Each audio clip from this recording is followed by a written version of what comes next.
Hello, friends. Today we will be doing multiplication and division word problems. This is topic 5.4. Our essential question for today is, how can I use strategies to solve multiplication and division word problems? Yesterday we reviewed different strategies that we can use to solve multiplication problems. We also learned how to use cube strategies to think about word problems. Today we are using the cube problem or strategy again to help us solve word problems, both for multiplication and division. So here we have our first word problem. At the Fall Festival Parade, members of the Cat Lover Club and the Dog Lover Club will march in equal rows. There will be 6 members in each row. How many rows of dog lovers will march in the parade? And how many total cat lovers will march in the parade? Complete the table. So, if we have our pet clubs, and we know that they march in rows of 6, we will use division to find out our dog lovers' number of rows, and for our cats, we will use multiplication, and here is why. When we look at our dog lovers, we see that there are 24 members. So we know the total of members, but we do not know the total of rows. So here we would need to do 24 divided by 6. It says that there are 6 members in each row.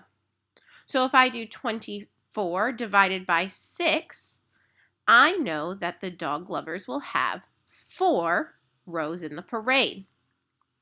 Now, I know the total number of rows for the cat lovers, but I do not know the product.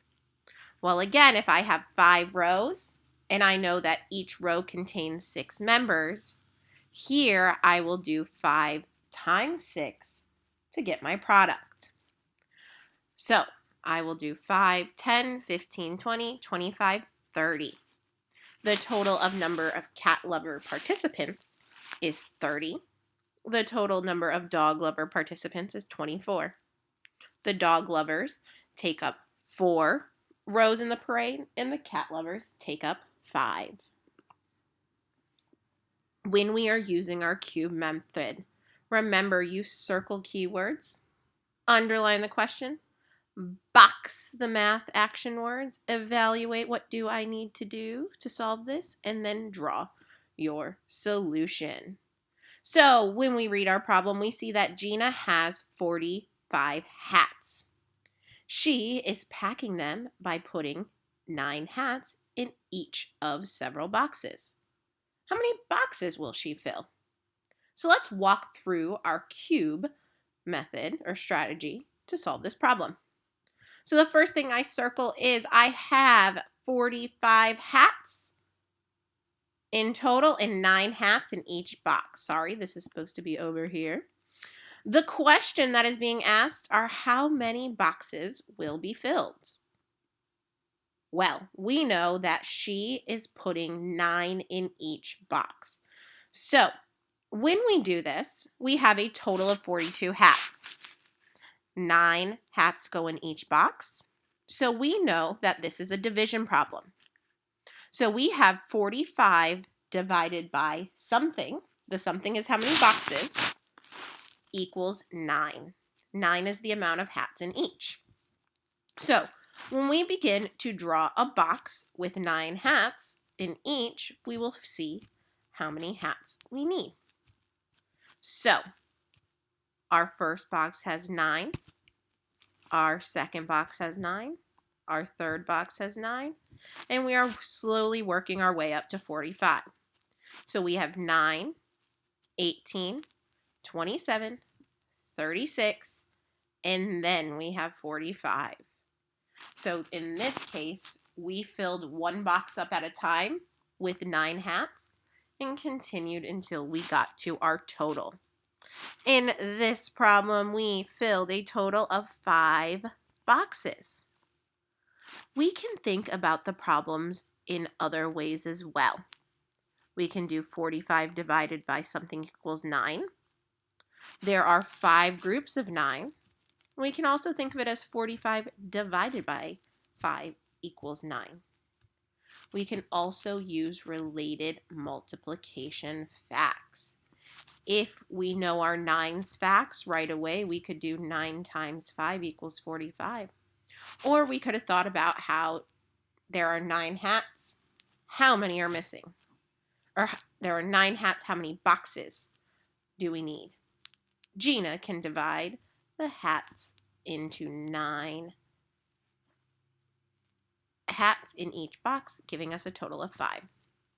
Another way you could solve is by using a bar diagram. But as we move on, we are reading this problem. Chris has 42 hats. She put 6 hats in each of several boxes. How many boxes does Chris need? When we start with our circle method, we circle 42 hats. We circle 6 hats in each box. We want to know how many boxes she needs. We know that she is putting each box filled with 6 hats. So there are 42 hats in total. There are 6 hats in each group. Again, we have division. So 42 divided by something equals 6. We can draw our bar diagram to help solve this. So we have our first box that has 6 hats. Our second box has 6 hats. 6 plus 6 is 12. We add another box with 6 hats, which gives us 18. We add another 6, and that gives us 24 hats. We add another 6, which gives us 30. We add 6 more, which gives us 36. And lastly, we add 6 more to get us to 42. So when we did repeated addition here with our box diagram, we slowly added 6 until we got to our total number, or our product of 42. And in this case, we had 1, 2, 3, 4, 5, 6, 7 boxes of 6.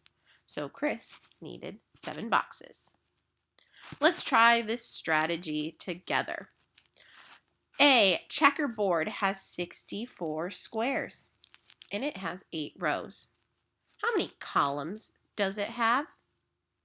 You, on a piece of paper, need to write out this equation.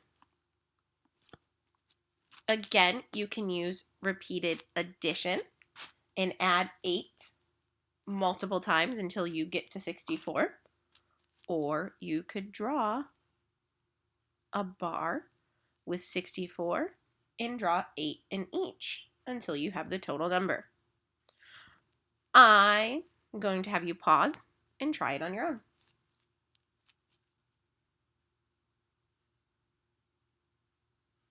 All right, so if you did division for this problem, you would have 64 divided by 8, which equals 8.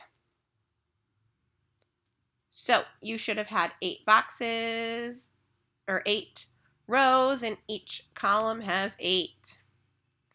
Next, Cassie gives 27 stickers to 3 friends. She writes the equation 27 divided by 3 equals 9. What does the 9 represent? When we look at this problem, we know that she has 27 stickers and 3 friends. So if she's passing stickers out to her friends, the 9 is going to represent how many stickers they each get.